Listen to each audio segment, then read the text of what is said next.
अस्सलाम वालेकुम स्टूडेंट्स, उम्मीद है आप सब खैरियत से होंगे।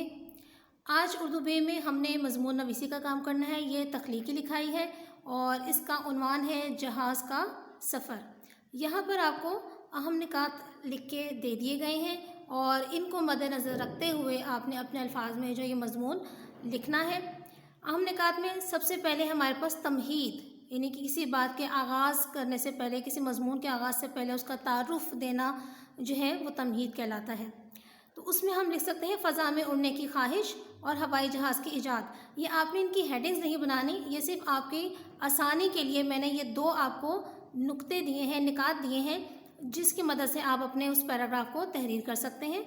यानी कि आप इस तरह शुरू कर सकते हैं कि फ़ज़ा में उड़ना हमेशा से इंसान की ख्वाहिश रही है और उसके लिए वो नए नए तरीके ईजाद करता रहा है, जिसमें सबसे अहम और मुफीद ईजाद जो है वो हवाई जहाज़ की ईजाद है, जिसके ज़रिए इंसान ने परिंदों की तरह फ़ज़ा में उड़ना सीख लिया। घंटों का सफ़र मिनटों में, महीनों का सफ़र दिनों में होने लगा। तो ये सब जो है आपने हवाई जहाज़ के थोड़े से फ़वाइद भी यहाँ पर लिख देने हैं। उसके बाद आता है आपका अपना तजर्बा। जो भी आपने हवाई जहाज़ का सफ़र किया है कभी, तो उसके बारे में लिखना। और बाज़ औक़ात हम तख़वीलाती भी काम करते हैं अगर सफ़र ना किया हो तो। उसकी वजह से हम इस तरह लिख सकते हैं कि सफ़र का आगाज़। अब सफ़र का आगाज़ कैसे हुआ? ज़ाहिर सी बात है, कहीं जाना है आपने तो उस शहर का, उस जगह के जाने का जो आपका मंसूबा है वो आप इसमें बयान कर सकते हैं कि आप किस शहर जाना चाहते थे और वहाँ जो है हवाई अड्डे का और हवाई जहाज़ का वहाँ तक जाने का इंतज़ाम भी होना चाहिए। मिसाल के तौर पर आप इस्लामाबाद जाना चाहते हैं, आप कराची जाना चाहते हैं या पाकिस्तान के और किसी ऐसे शहर में जाना चाहते हैं जहां हवाई जहाज़ की हवाई सफ़र की सहूलत मौजूद है, तो उसके बारे में लिखेंगे। फिर उसके बाद आप कम से कम 5 से 7 लाइनों में भी आप बयान कर सकते हैं वहाँ जाने का मकसद और सफ़र का इरादा कैसे बना और जहाज़ तक, एयरपोर्ट तक पहुँचने के जो हैं आपके जो हैं हालात, वो आप इसमें लिखेंगे। उसके बाद सफ़र के दौरान में एहसासात।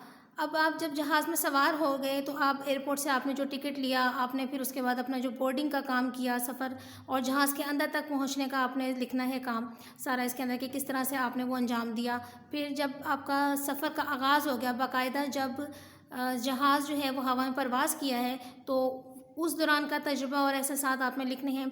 इसके अलावा सफ़र के दौरान में, यानी कि जब वो फ़ज़ा में मुअल्लक़ है तो आपने क्या एहसासात महसूस किए, आपको क्या लगा कि सफ़र के दौरान आपके क्या एहसासात थे, क्या जज्बात थे आपके, और बाहर कैसे नज़ारे थे जो आपने हवाई जहाज़ के ज़रिए देखे।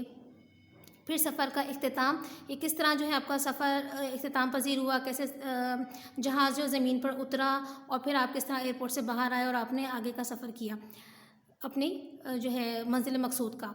उसके बाद आप हासिल कलाम में लिख सकते हैं कि इसमें थोड़े से आप जहाज़ के फ़ायदे भी लिख सकते हैं, इंसान की इर्तिका की मनाज़िर लिख सकते हैं और अपने जो ख़यालात और जो हवाई जहाज़ के हवाले से हैं वो आप थोड़े से इसके अंदर बयान कर सकते हैं या दूसरों को मशवरा दे सकते हैं कि किस कदर महफूज और किस कदर आरामदेह और आसान जो है आपका ये सफ़र होता है, इसके बारे में आप बता सकते हैं।